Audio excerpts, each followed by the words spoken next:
पिछले क्लास में, है ना, इज इट ऑलराइट? पिछले क्लास में हम लोगों ने देखा था कि इंटीग्रेशन का बेसिक कॉन्सेप्ट क्या है, व्हाट डज इट मीन। और उसमें मैंने बताया था कि इंटीग्रेशन कुछ और नहीं, is some sort of addition, और बहुत सारे एग्जाम्पल देकर मैंने उसको समझाने की कोशिश की। अब हम यहाँ पर आगे बताना चाहते हैं कि डिफरेंशिएशन और इंटीग्रेशन एक दूसरे के अपोजिट मैथमेटिकल ऑपरेशंस नहीं। अब जैसे यहाँ पर देखो, क्या हम लोगों ने डिफरेंशिएशन में पढ़ा है कि x पर पावर n है, राइट, और उसको x के रेस्पेक्ट में डिफरेंशिएट किया जाए तो जितना पावर बगल में आ गया, और x पर पावर n-1 एक पावर, क्या फार्मूला हम लोग देखा है। अब यहीं पर देखो, यदि x पर पावर n है उसको इंटीग्रेट करना है तो उसका देखो फार्मूला हम लोग को याद रखना होगा, जितना पावर है एक बढ़ जाएगा नहीं, और n+1 हो गया, और इसको हमने यहाँ पर और अपने मन से एक कांस्टेंट यहाँ रख दिया, और इस कांस्टेंट को कहते हैं कांस्टेंट ऑफ इंटीग्रेशन। इसमें n का वैल्यू कुछ भी हो सकता है, केवल -1। अब क्यों नहीं होगा उसके बारे में हम देखेंगे, राइट। तो वह डिफरेंशिएशन के लिए है, और ये क्या है, इंटीग्रेशन। ये जो कांस्टेंट c है ना, उसको हम डिटरमिन करते हैं, और वह डिटर्मिनेशन होता है इनिशियल कंडीशन से। यदि कोई प्रॉब्लम आएगा तो इनिशियल कंडीशन जो दिया रहता है उससे हम लोग उसको डिटरमिन करके उसका हम स्पेसिफिक एग्जाम्पल देंगे, और उसमें उसके बारे में साथ में ये भी देखना है। तो हम यहाँ पर कहेंगे कि c is a constant which is called constant of integration, right, constant of integration, and this integration is determined by the initial condition of the problem. This constant c, this constant c is determined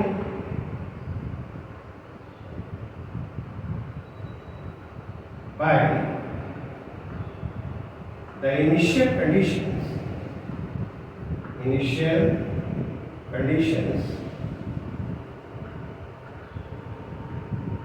of the problem. ये कैसे होगा उसको हम लोग देखेंगे, ठीक है ना। ये कुछ रिलेशंस है जो मैंने यहाँ लिखा है, इसका हम यूज करेंगे। तो हमने लिख दिया है, याद है तो ठीक है, नहीं तो नोट कर लेना चाहिए, ठीक है। और फिर हम बात करें, जरा देखो एक एग्जाम्पल।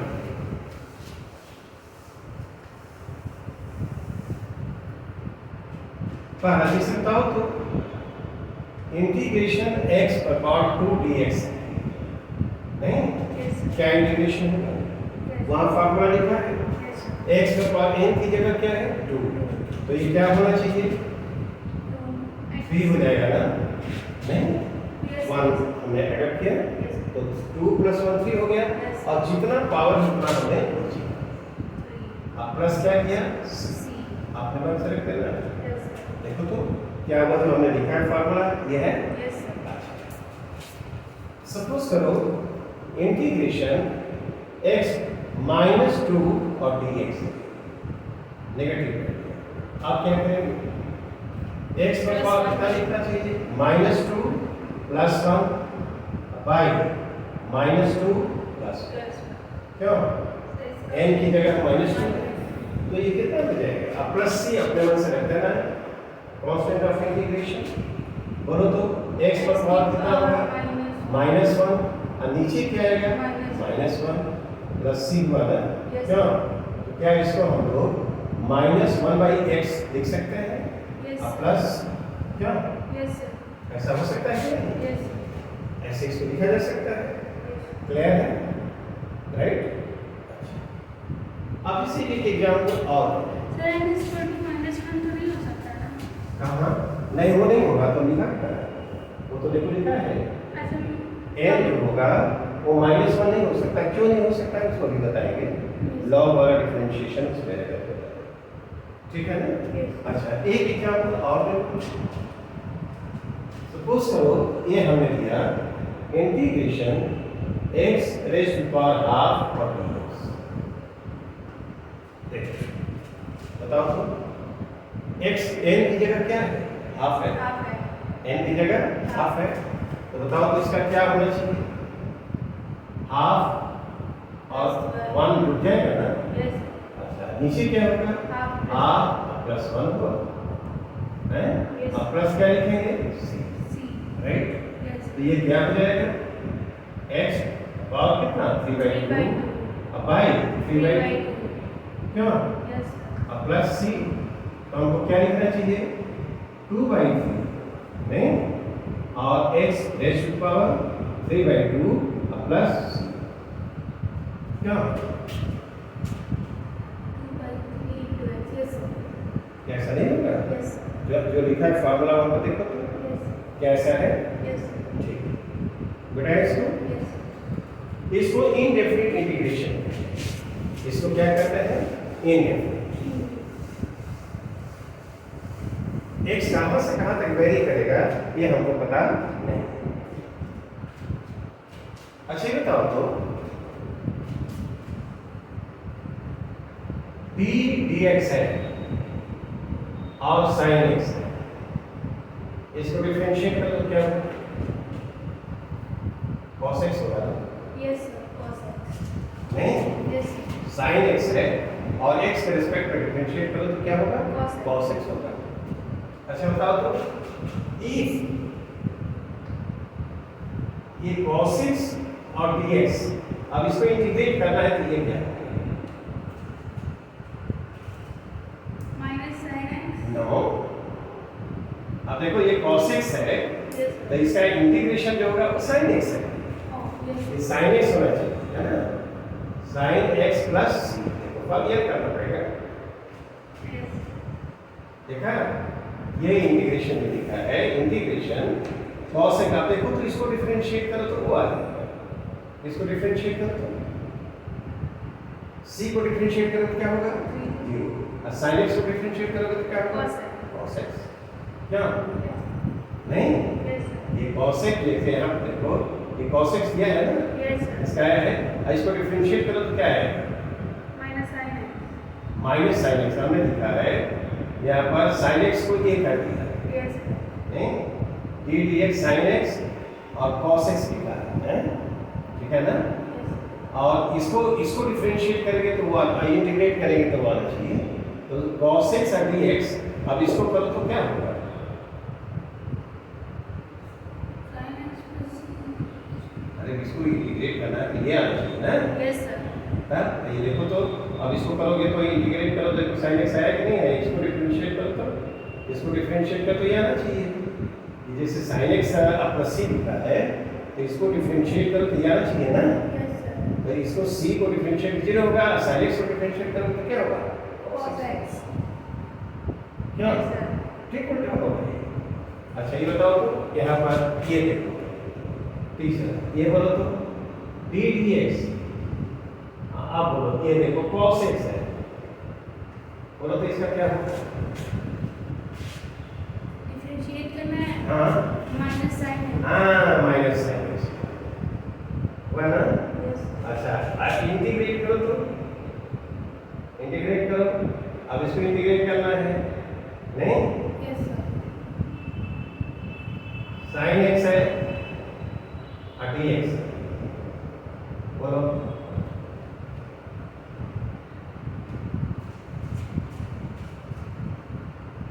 sin x का हो जाएगा माइनस cos x और प्लस c,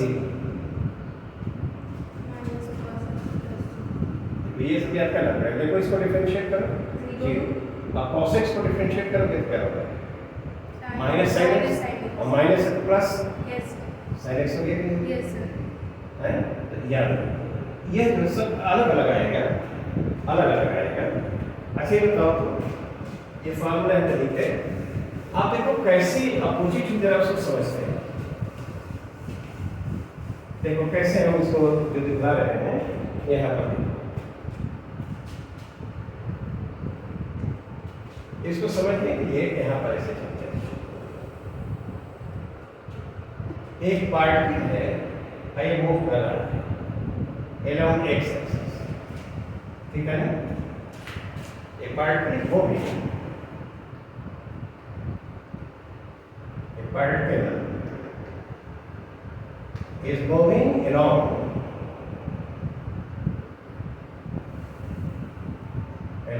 x-axis. ठीक है? Yes. देखा? नहीं, एक पार्टिकल along x-axis क्या कर रहा है? मूव कर रहा है. Its position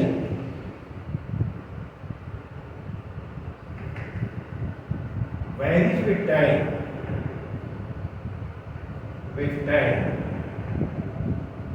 As x is equal to 4t square plus 6 है ना मीटर x मीटर में time t second. Find the velocity of the particle at time t is equal to 2 seconds. Right? देखो एक example दिया हमने. अब देखो definition हमारे पास जो है, डेफिनेशन वेलोसिटी का डेफिनेशन जानते हो? From the definition of velocity, definition of velocity, v is equal to dx by dt. Yes. v is equal to dx by dt. Yes. अब x दिया है तो function of time t, Yes. Velocity निकालना है तो हम क्या करेंगे? डिफरेंशिएट. तो यहाँ पर देखो तो ये d dt है कि नहीं? Yes. और x की जगह क्या लिखोगे? As a function of time t 4t square plus 6. यहाँ पर लिख दिया 4t स्क्वायर प्लस 6. ठीक है? तो बताओ तो इसको कैसे लिखते हो? 4 को बाहर करो, d dt और t square plus d dt और यहाँ पर 6. ठीक? बताओ तो t स्क्वायर का t के रिस्पेक्ट में डिफरेंशिएशन क्या होगा? 2t. Good, 2t. ठीक हो. तो 4 और ये 2t हो गए. Yes. जितना पावर है घर में आ गया, एक पावर घट गया. और ये कांस्टेंट है, कांस्टेंट का डिफरेंशिएशन क्या होता है? 0. तो क्या यह 8t हुआ? Yes, sir. 8t हो गया. मैंने velocity as function of time t मिल गया. Yes. आप देखो कहता है कि find the velocity of the particle का at time t equal to 2 second. तो 2 सेकंड यहाँ पर 2 रख देंगे तो वेलोसिटी मिल जाएगी. Yes, sir. At time t equal to 2 second, ही बराबर क्या हो जाएगा? v equal to 8 i into क्या 16 मीटर पर सेकंड हो गया. Yes, sir. देखो ये डिफरेंशिएशन का प्रोसेस नहीं. Yes, sir. पोजीशन दिया हुआ है जो फंक्शन ऑफ टाइम t, तो हम लोग डिफरेंशिएशन पढ़ा है, अप्लाई किया, देखो वेलोसिटी निकाल दिया. Yes. अब देखो इसका उल्टा प्रोसेस जो है इंटीग्रेशन, वो कैसे यूज करते हैं बेटा है. Yes, sir. जैसे एक एग्जाम्पल हम लें.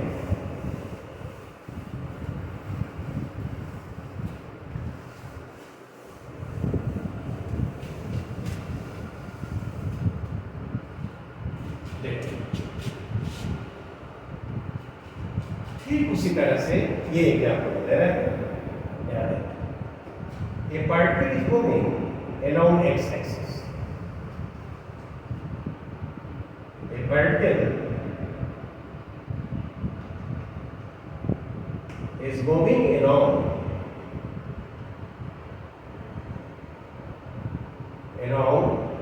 x-axis. ठीक है ना? Yes. ठीक. Its velocity varies with time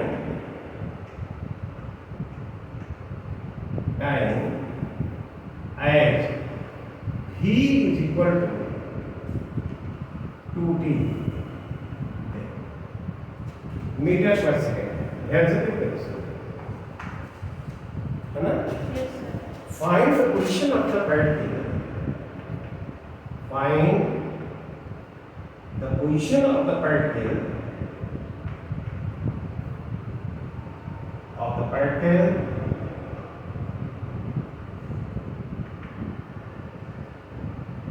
at time t equal to 2 seconds. नहीं 2 सेकंड का पोजीशन है. Yes, sir. Initially the particle is at the initially the particle is at the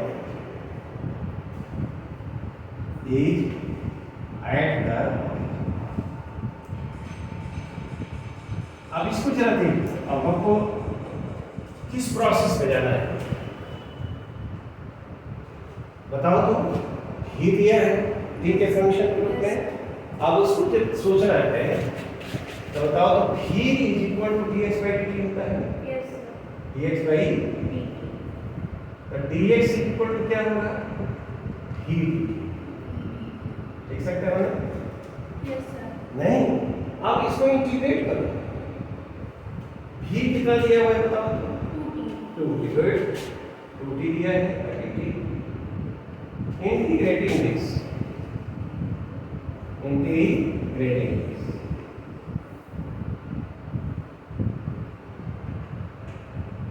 जैसे इंटीग्रेट किया इसको देखो ऐसे और 2 को बाहर कर दिया t.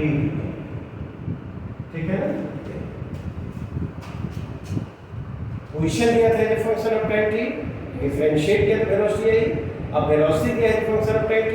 इंटीग्रेट करेंगे तो पोजीशन आएगा. Yes. ठीक उसके अपोजिट हुआ.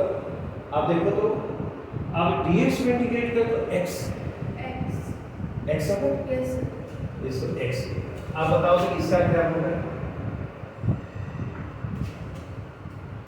x पर power n X power n. कितना है 1 जुट जाएगा. Yes, sir. तो t पर पावर 1 है. Yes, sir. 1 जुट दिया तो क्या हो गया 2.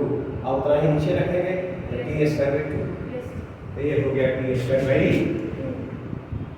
प्लस अपने मन से मैंने कहा C. c क्या है. कांस्टेंट ऑफ क्लियर है. Yes. ये कांस्टेंट ऑफ Integration. राइट. अब इसको देखो तो यह x इक्वल टू क्या आ गया t square plus C. Yes, sir. है. Yes, sir. Here c is the constant of integration. Constant of Integration. क्या. Yes, sir.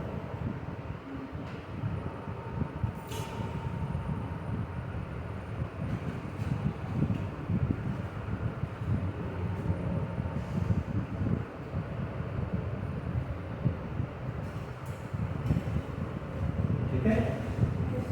Here c is the constant of integration. Right. Yes, sir. अब मैंने अभी बताया था कि c जो constant of integration है this is determined by the initial condition. Yes, sir.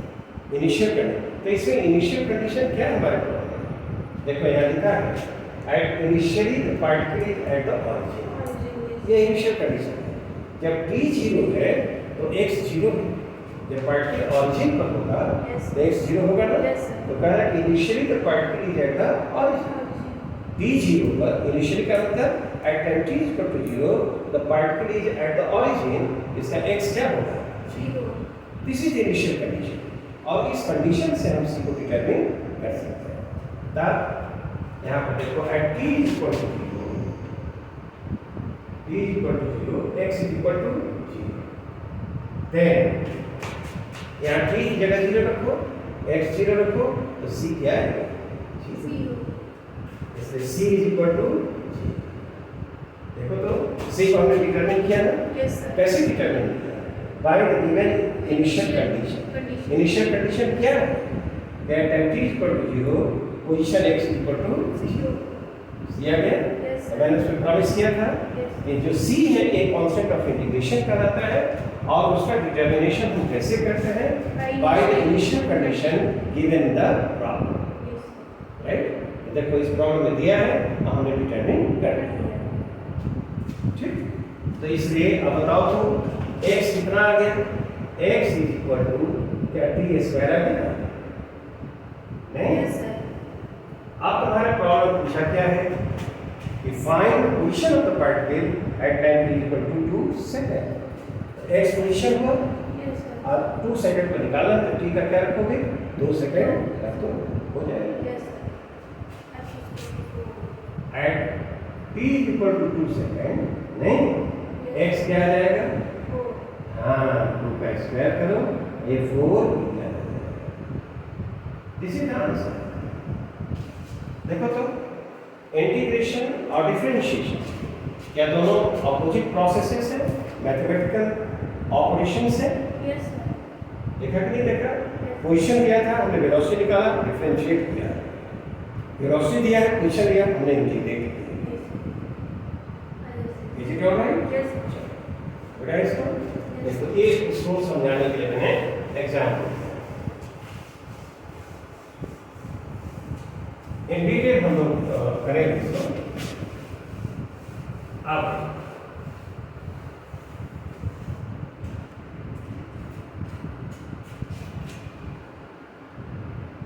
यहाँ पर इसको समझने के लिए इंटीग्रेशन का जो यूज है, ये सपोज करो हमारे पास एक ये रॉड देखा I this is lying around X, बढ़िया से देखो रॉड कैसे एप्लीकेशन हम इंटीग्रेशन रॉड Yes. जो बना फार्मूला हमारे पास है उसी का यूज करेंगे। लेंथ इसका एल है नहीं लेंथ ऑफ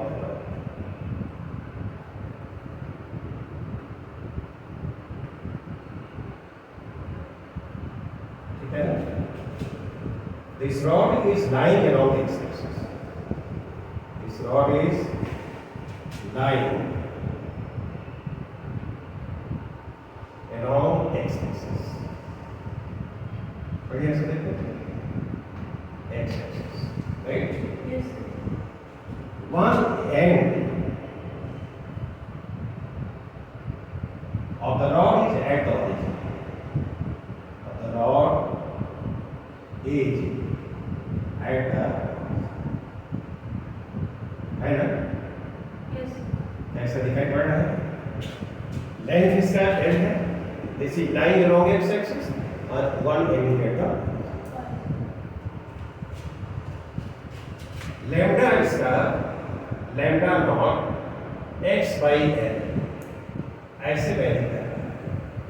ये लैम्डा क्या है? ये lambda mass per unit length, mass per unit length.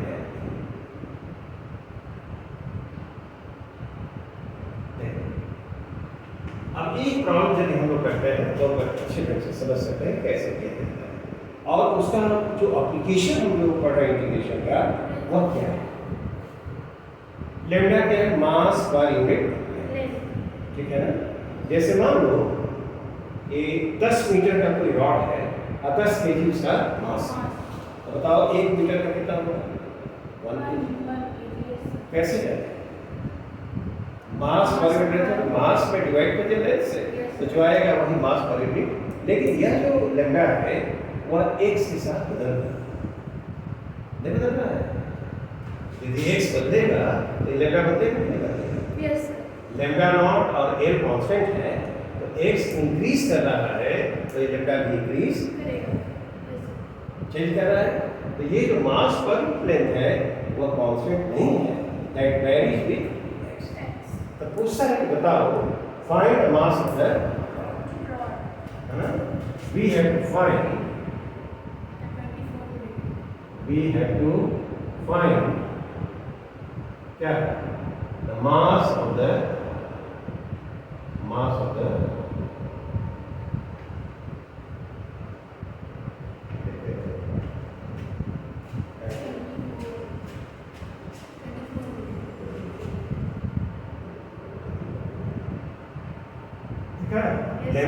Lambda naught x by. तो तुम करोगे क्या, यहाँ पर एक छोटा सा एलिमेंट ले लो dx।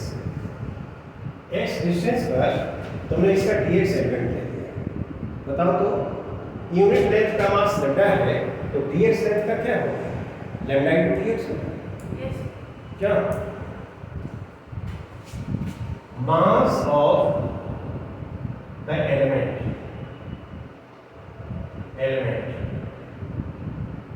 dx, अब उसको यदि हम df से डिनोट करें तो वह लैम्डा इनटू क्या हो जाएगा? dx। यूनिट लेंथ का मास लैम्डा है Yes. तो dx लेंथ का क्या होगा? Lambda into dx. Total mass यदि निकालना तो क्या करेंगे? इंटीग्रेट करेंगे। Integrate. नहीं, इंटीग्रेट करें तो ये देखो dm टोटल मास, राइट? नहीं, Yes. और इंटीग्रेशन लैम्डा और क्या? Yes. ठीक है, ठीक है ना? तो अब ये क्या करेंगे कि ये टोटल मास उसका m कर दें। Total mass of the rod is m। अब इंटीग्रेशन यहाँ पर क्या करना है? लैम्डा, लैम्डा की जगह क्या लिखोगे?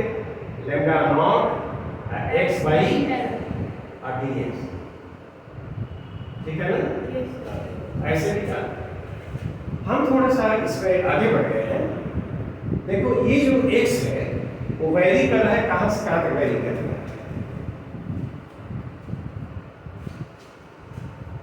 कहां से कहां तक वैरी कर रहा है? Origin to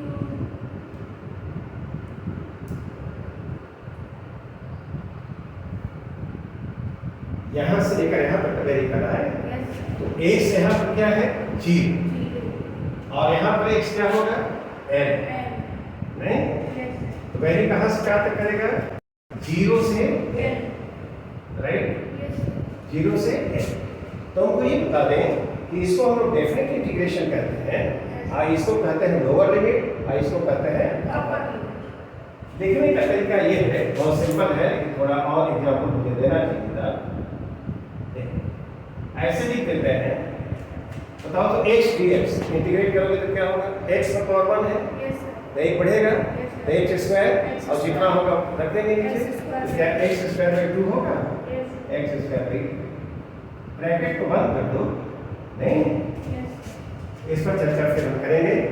और यहाँ पर 0 रखो लोअर लिमिट और अपर लिमिट रखो n, ठीक है? तो ये कितना आ जाएगा? लैम्डा नॉट बाई 2n रखो, और यहाँ पर क्या किया जाता है कि ये जो अपर लिमिट है पहले यहाँ पर x की जगह n, तो x की जगह n रखोगे तो क्या होगा? l square. And yes. क्या लिखेंगे? l स्क्वायर, नहीं, अब माइनस, अब x की जगह लोअर लिमिट रखो तो x का वैल्यू क्या रखोगे? 0, 0 का स्क्वायर 0, 0। अब बताओ तो इसको सिंपलीफाई करो तो क्या आएगा? ये lambda l square minus 0 Yes. sir. l square, और l से कैंसिल होगा तो केवल l बचेगा, तो क्या यह लैम्डा नॉट l बाई 2 होगा क्या? नहीं, Yes. sir. Mass of the rod जो होगा वह कितना होना? ये जो हमने लिया इसको कहते हैं डेफिनिट इंटीग्रेशन। नहीं, दिस इज कॉल्ड